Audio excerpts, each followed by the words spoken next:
How to stop WhatsApp saving photos to gallery. Hello everyone, welcome to this channel. I'm here to help you out today, so without any delay, let's get started. Now, first of all, launch the WhatsApp application on your device and make sure that you're logged into your account. Now, tap on the three dotted lines at the top right corner of the screen and select on Settings.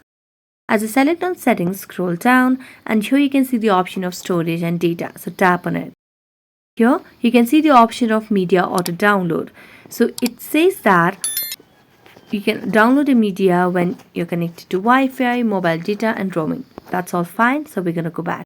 Next, we're going to tap on the option of chat and here we have no other option. So we're going to go back and tap on privacy. So scroll down and as you can see there is no option to stop WhatsApp saving photos to gallery.